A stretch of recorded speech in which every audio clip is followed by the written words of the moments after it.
Thank you. Good evening, Pastor An. Can you please do a mic check?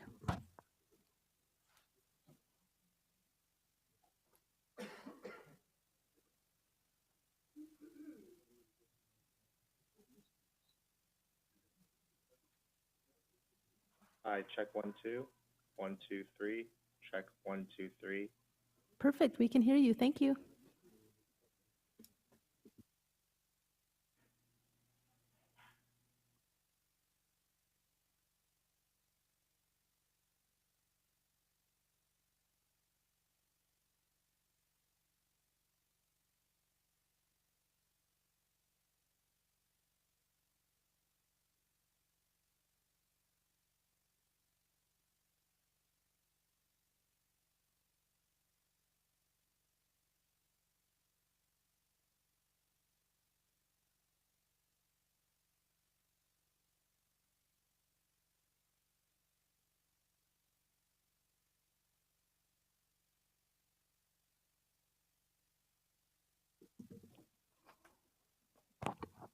It's 6:30 now, so I would like to call the May 20, 2025 City Council meeting to order. The public is encouraged to join the meeting online or by phone at the numbers printed on the agenda, which can be found on the city's website at www.diamondbarca.gov or in person, Main Auditorium, South Coast Air Quality Management District. We have also allowed the public comments to be submitted in advance to the city clerk. If any were received, they will be noted for the record when we get to the public comment period. This meeting is being recorded, and by participating, you are giving your permission to be televised. This meeting will be rebroadcast every Saturday and Sunday at 9 a.m. and alternate Tuesday at 8 p.m. and archived for viewing on the city's website of www.diamondbarca.gov. Now we're going to proceed with the Pledge of Allegiance. And please stand for the Pledge of Allegiance led by Council Member Andrew Chow. Please rise, place your right hand over your heart, face the flag. Ready, begin. I pledge allegiance to the flag of the United States of America and to the republic for which it stands, one nation under God, indivisible, with liberty and justice for all. Thank you, and please remain standing for the invocation by Next Gen Pastor Kevin Arm, Evangelical Free Church.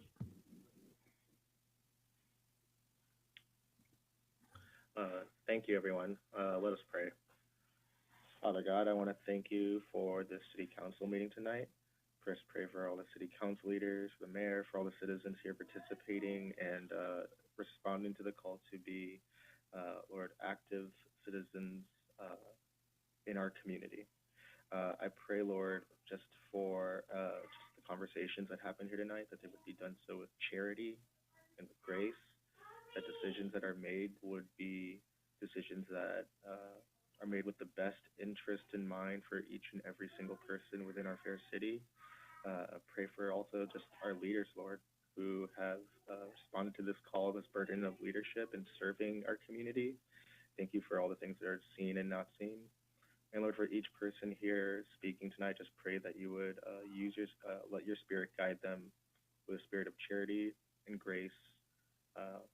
And also just thank you for the conviction that you place on them to share as well. Thank you for this time. Thank you for our city.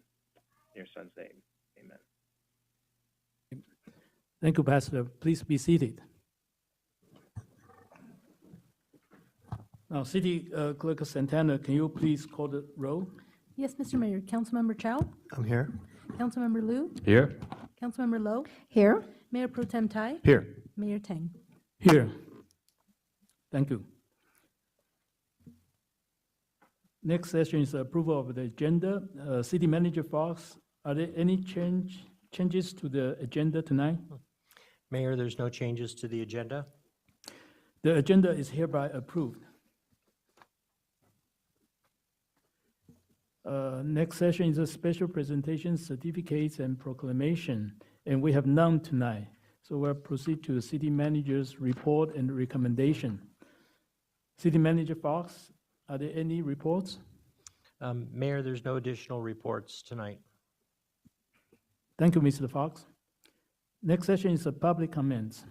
Public comments is the time reserved on each regular meeting agenda to provide an opportunity for members of the public to directly address the city council on consent calendars items or other matters of interest not on the agenda that are within the subject matters jurisdiction of the council.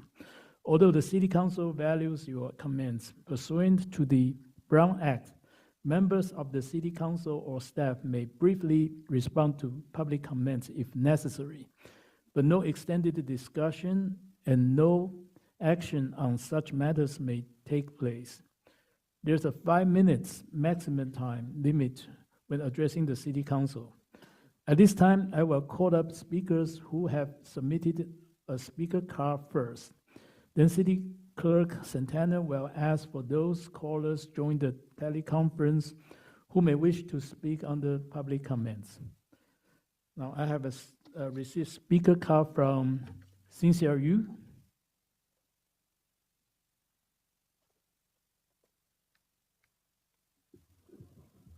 Good evening, Mr. Mayor, Mayor Pro Tem, council members, city staff, and members of audience. My name is Cynthia Yu from Diamondbar Library. I would like to invite everyone to participate in LA County Library Summer Discovery Program, which encourages everyone to celebrate reading and curiosity. The program will take place from June 1st to August 13th. Customers will be able to participate in the program online or by picking up a game card at the library. Participants will be challenged to read 3 books and complete 3 activities from our activities list. Youth participants who complete a game will earn a book and a prize. Adult participants will be entered into opportunity drawings for a Kindle and other great prizes after they complete a game. We will also be hosting various in-person programs and activities for all ages during the summer to encourage everyone to discover all the resources that the library has to offer. Please visit our website, lacountylibrary.org, lacountylibrary.org for more information. Thank you. Thank you, Ms. Yu. That's all the card I received now. Is there anybody else in the audience want to speak to the council? City Clerk Santana, is there anybody online or is there any email you received? Mayor Tang, there were no emails received for public comment, and there's no one on the line at this time.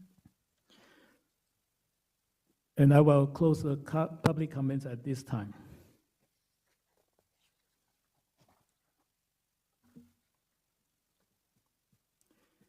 And next session is the schedule for future events and the consent calendar. City Manager Fox, can you please announce the schedule of the upcoming events and then proceed with the consent calendar? Thank you, Mayor and Council. On the schedule of future events, we have the Parks and Recreation Commission will be meeting on Thursday, May 22nd, starting at 6:30 p.m. in the Windmill Community Room at City Hall. City Hall will be closed on Monday, May 26th, in observance of the Memorial Day holiday. And the Planning Commission meeting scheduled for Tuesday, May 27th has been canceled. Our next City Council meeting will be Tuesday, June 3rd, starting at 6:30 p.m. here in the AQMD auditorium. On the consent calendar this evening, you have approval of the May 6th study session and regular meeting minutes, approval of the check register dated April 30th through May 13th, adoption of a proclamation declaring May as Mental Health Awareness Month, approval of an agreement with Durham School Services for Parks and Recreation Programs Transportation Services through June 2030, approval of a notice of completion for the Intersection Safety Improvement Project, adoption of Resolution 2025-14, approving the plans and specifications for the Brea Canyon Storm Drain Lining Project, approval of a public works agreement with Vortex Services, LLC for the construction of the project, including an additional appropriation and a determination that the project is categorically exempt Class 1 from the California Environmental Quality Act. An approval of a maintenance services agreement with Nova Landscape Group for park maintenance services through June 2028, including a waiver of the formal bidding requirements as provided for in the municipal code. And that concludes the consent calendar for this evening. Thank you, Mr. Fox, for the report. And at this time, would any of the council members like to pull any items for discussion? I have a question for 5.7. Please go ahead. You want to vote on the rest first, or ask my question Probably first? should pull that for discussion if there's questions. So Council Member Chow has pulled item number 5.7. Yes, Which number, 5.7, right? yes. And is any other, is anybody want to motion for approval of the rest of the consent calendar? I'll make that motion. I will second. City Clerk Santana, can you please call the roll? Yes, Mr. Mayor. Councilmember Chow? Yes. Councilmember Liu? Yes. Councilmember Lowe? Yes. Mayor Pro Tem Tai? Yes. Mayor Tang? Yes. So the rest of the consent calendar passed. Councilmember Chow? Thank you, Mayor. Just question on 5.7. I did review the staff report. I understand that this was kind of the exception, not the norm, where we essentially were bypassing the normal bidding process. And I think when we do that, you're asking the council essentially make an exception. So I just want to understand a little bit more about how this came about. I understand from the report, it looks like there was some timing issue because our current contract's up in June. Was it purely just timing issue that we just didn't have enough time to get more bids, or what is the reasoning for the exception? Thank you. Let me refer to our Public Works Director, David Liu, who can provide a little bit more information on that. Thank you, Mr. City Manager. Mr. Mayor, members of the City Council, essentially, as in most of our professional services contract, as well as the maintenance services contract, they're typically set up in a multi-year term. And specifically, when it comes to extensions or renewals, typically that happens in the second part of the contract, or the latter part of the contract. So with the current service provider, Parkwood, one of the things that was stipulated in the existing contract with them is that after year 3, then you're entitled to the March to March index, the CPI. And as you know, that 3.1% didn't come out until sometime, I believe it's late March or early April-ish. So as we start sitting down with our current service provider, it became pretty clear that we couldn't get it on the same page with them. They wanted a lot more money. But that's not the only my items that was on the table. So we decided that in the best interest of the city's operation, it makes sense to consult with our city attorney upon learning the provision in the Muni Code, or specifically in our purchasing ordinance, that as long as the city council waived this bidding requirement. And the other thing that we also knew that that potentially could help us, we knew at least 2 or 3 contractors that potentially could work with us to make sure that they can meet the standards and the specifications in these contracts, especially the maintenance of our parks and the trails.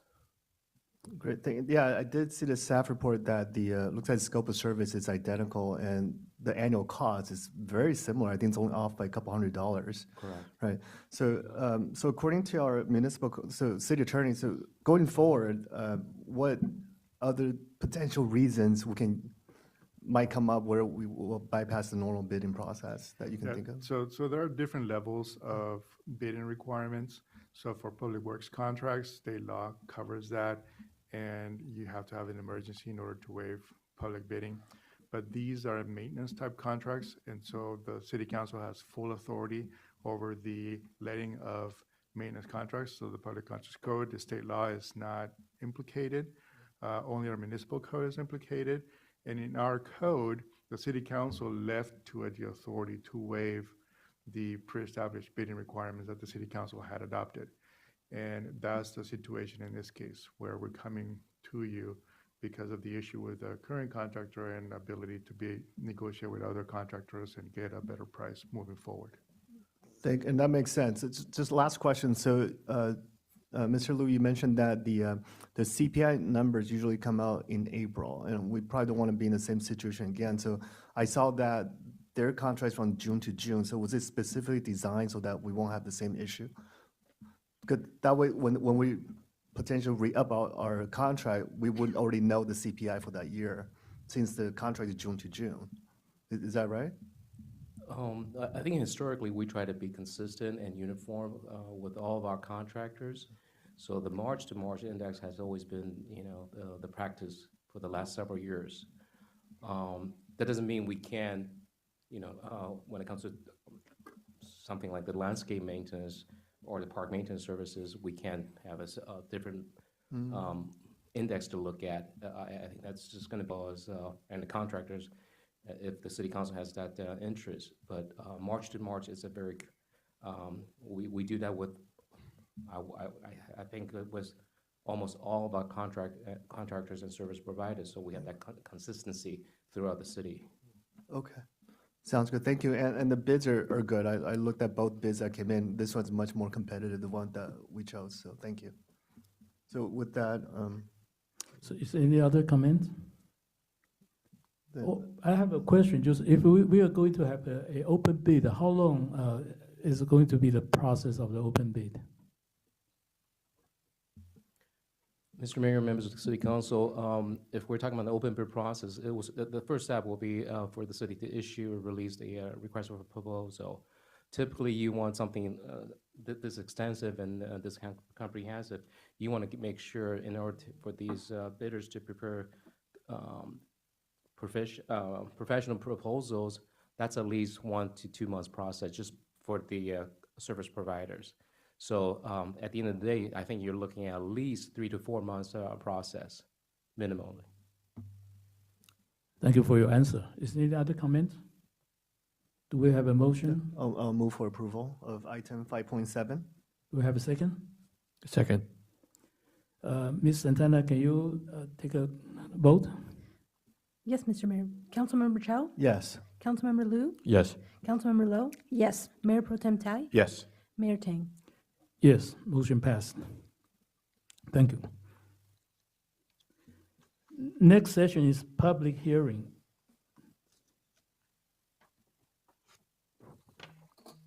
And City Manager Fox, please provide the public hearing report. Thank you, Mayor and Council. Our Human Resources Risk Manager, Amy Haug, will be making the staff presentation.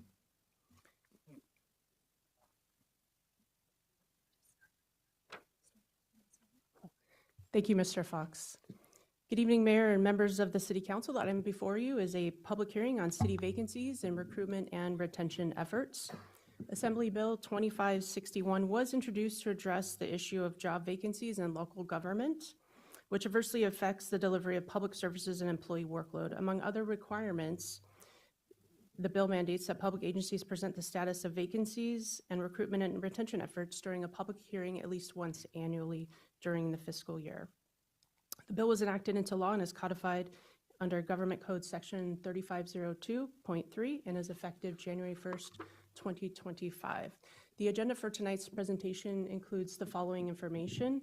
I will be discussing each of these categories for both full-time and part-time employees. So we'll cover workforce information, vacancy information, recruitment and retention information, as well as any hiring issues that staff has identified. So we'll start our presentation off by talking about full-time employees. Our full-time workforce consists of 67 budgeted full-time employees that work in 6 different departments across the organization. The first department is administration, which is comprised of the city manager's office, city clerk's office, community relations, human resources, and risk management. We also have the community development department, the finance department, information systems, as well as parks and recreation and public works. Our average employee, full-time employee, works with us about 10 years. In terms of vacancy information, the information that I'll be presenting tonight is fiscal year-to-date information, so July 2024 through April of 2025. So throughout the course of this fiscal year, the organization generated 10 vacancies, 8 of which have been filled to date. And we have 2 remaining vacancies that are in the process of being filled currently. That brings us to about a 3% average vacancy rate per month.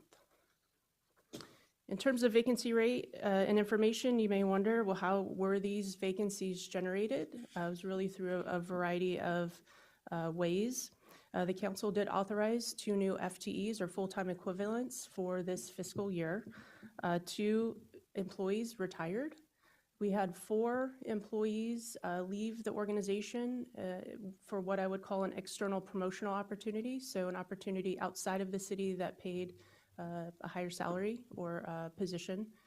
And then finally, 2 of the vacancies were generated by us being able to promote 2 individuals internally within the organization. Our steps in the recruitment and selection process are pretty extensive. We are a merit-based hiring system. So that means that we have several evaluation steps throughout the process, 10 in all, if you're counting. But some of the key kind of evaluation steps in the process would include a review of applications for minimum qualifications, a panel interview that would orally examine the candidates for their knowledge, skills, and abilities. We conduct background checks, physicals, et cetera. So again, a pretty extensive process till we narrow down to that best qualified person to bring on board to the city. In terms of recruitment information, this slide presents the information on the 8 positions that were filled during this fiscal year. And 5 of the 8 vacancies we were able to fill in under 16 days. And for those that may be wondering, well, what is a good time to hire timeline? In the public sector, you just saw our extensive hiring process, but anything under 60 days would be considered efficient. And so again, 5 out of the 8 vacancies were filled in 16 business days. And when we had to go out and recruit externally, we were able to fill those positions within 57 days. In terms of retention information, if you reflect back to the vacancy slide, you'll remember that 6 of the vacancies were created by employees that left the organization. And so this slide just simply shows that 2 of them were for retirements and 4 were for external promotional opportunities. Our fiscal year-to-date turnover rate is just under 9%. That is pretty typical of Diamond Bar. Our turnover rate is typically under 10%, and so that is kind of our historical average. And as I mentioned, our average employee length of service is about 10 years, which is remarkable. The City Council, through its adoption of the strategic plan, has identified that we aspire to be an employer of choice, and so the development and retention of high-performing employees has been a priority for this organization and specifically the City Council. And so we've enjoyed the City Council's support over the last several fiscal years. And there have been a lot of investments made in new positions, reclassifications, salary adjustments, the maintenance of competitive salary scales, as well as benefit programs. But we have identified, based on recent data, some potential hiring issues for us to be aware of. One being that we have an increase in number of retirement eligible employees. So that is a potential area of vulnerability, as well as staff leaving for external promotional opportunities. We don't always necessarily have that next level promotional opportunity available just due to the size of our organization with only having 67 full-time positions. So some things for the council and the management staff to consider in the future may be an adjustment to the flexible staffing language in our current personnel rules, as well as the addition of job classifications to different job family structures within the organization.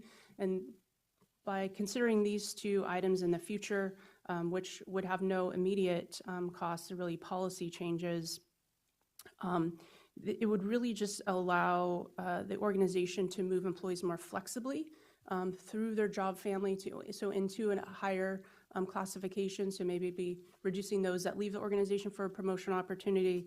Again, that would be cost effective because it doesn't increase headcount and likely to increase job knowledge transfer and retention of high performing staff.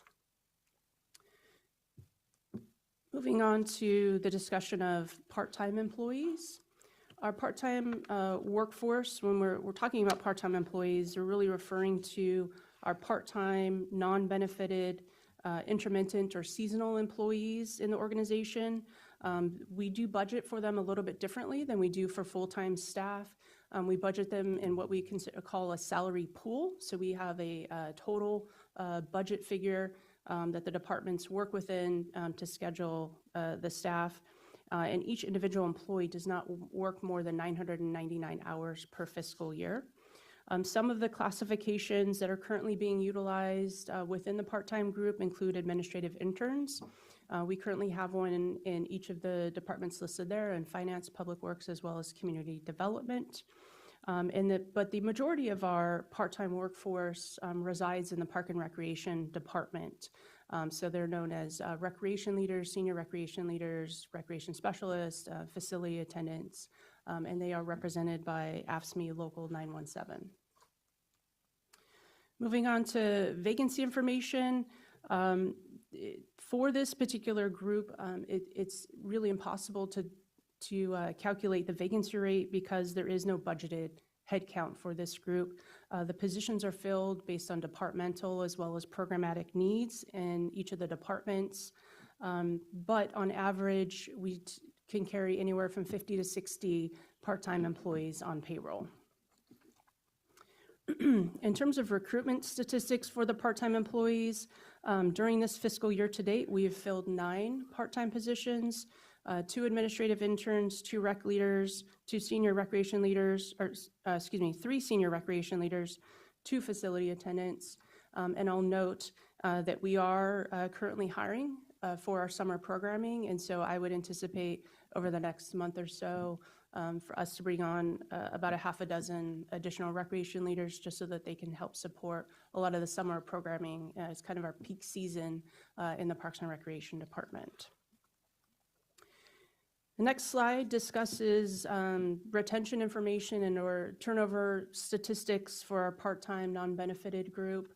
It lists each of the classifications that I mentioned that are currently being utilized, and then it just recounts by month the number of separations that we had for each of the positions, and on average, we had about 2 separations per month. Again, this is a part-time, intermittent, and seasonal work group.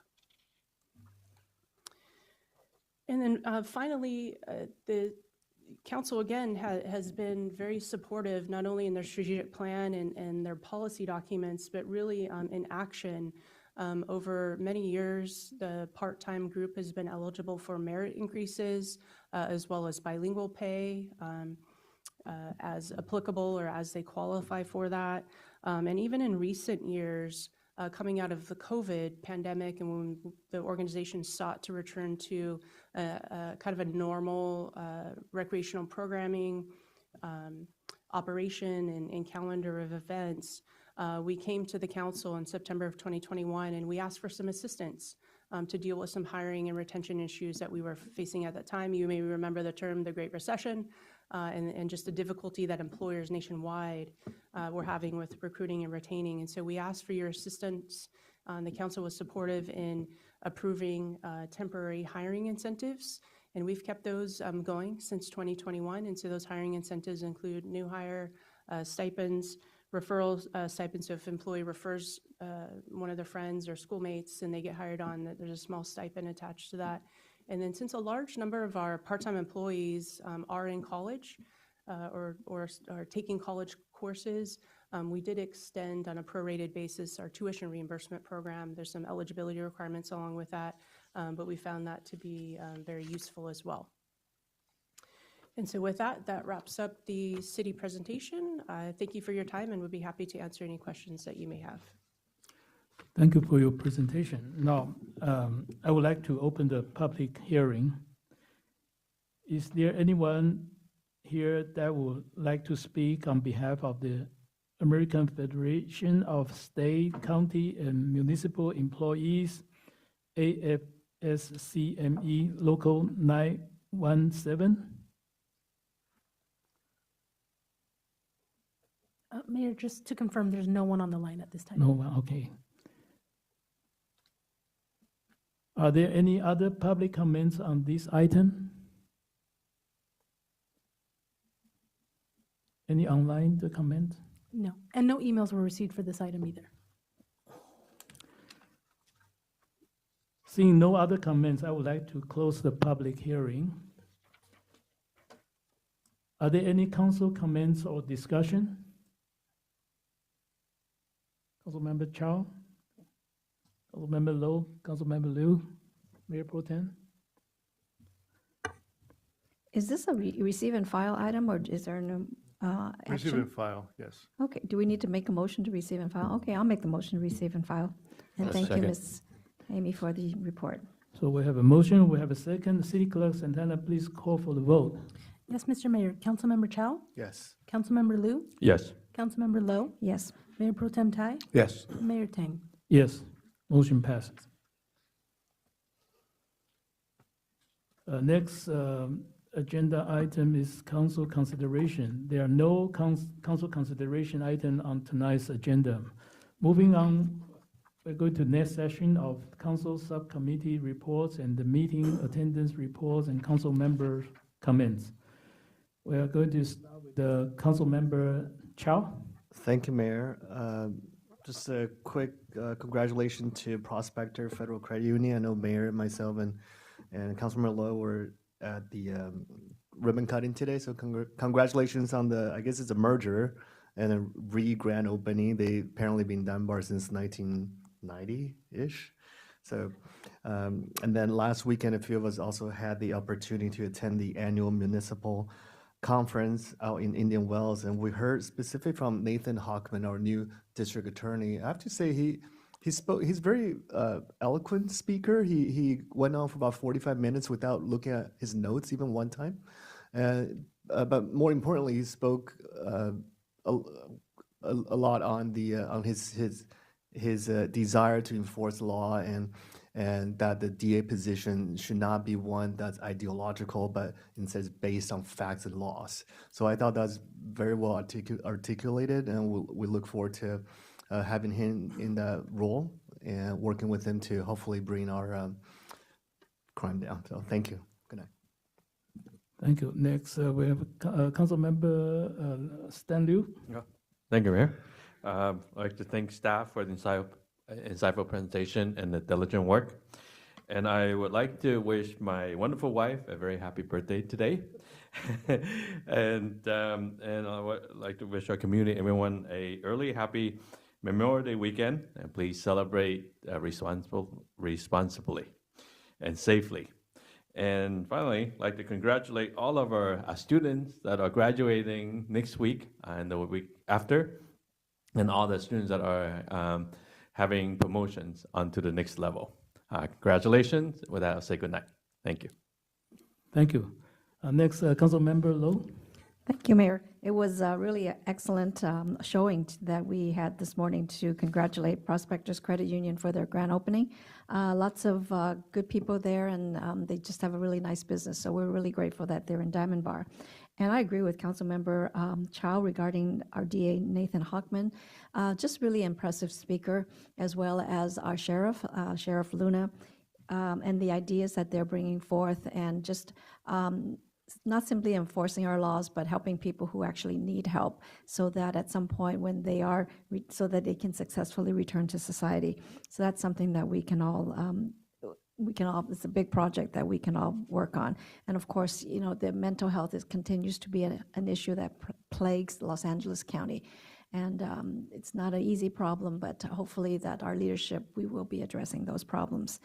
Memorial Day is May 26th, and it's really a day for us to remember the servicemen and women who sacrificed and served our country. So I hope that that we, while we enjoy the holiday, that we remember the reason that we have celebrated that. So thank you for joining us, and with that, I'll say goodnight. Thank you. Mayor Pro Tem? Thank you, Mayor.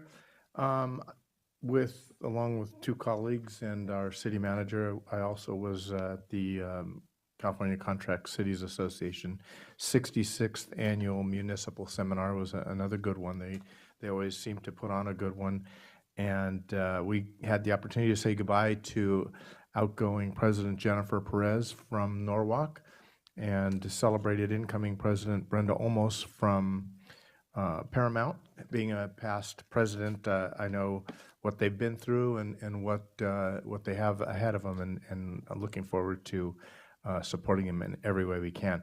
But I would agree with Councilwoman Lowe and Councilman Chow that it is remarkable to watch a guy talk. Clearly, he knows what he's talking about for 45 or 50 minutes with no notes. It was incredible to just listen to him, appreciate what he had to say. But my absolute favorite thing that he left with us was he wants everyone to know that the district attorney is back in business, not the way it's been for the last 4 years. So we're looking forward to him having great success and keeping us as safe as possible. With that, I'll say goodnight and God bless you. Thank you.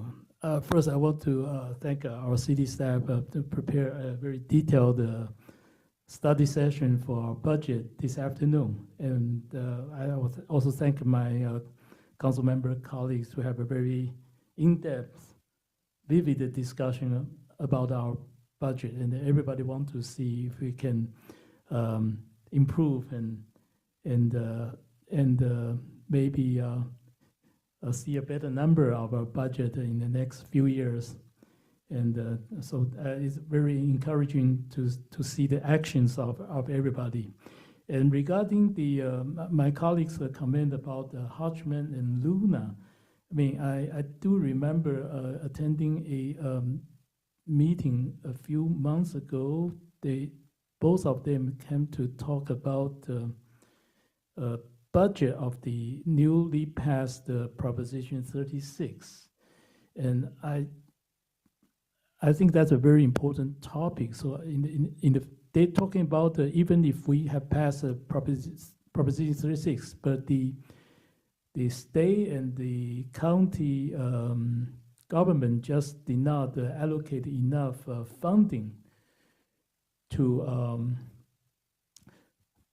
implement this Proposition 36, especially in the face of closing the Central Men's Jail in downtown, that they have no budget in opening any new facility. So even that Proposition 36 passed, but they probably cannot put any people in jail if they have they have committed crimes. So I think in the future I'm thinking about inviting our attorneys, Mr. Hodgman, and maybe Sheriff Luna to come to us to let our community know about this situation, so we may be able to do something to our county supervisor to improve that situation. So that's my little wish. I hope I can make it done. And with that, I will thank all my colleagues, and I thank all the city staff for support tonight. And thank you everybody for attending today's meeting. Thank you. Thanks, Mayor. Good job. Good job, Mayor.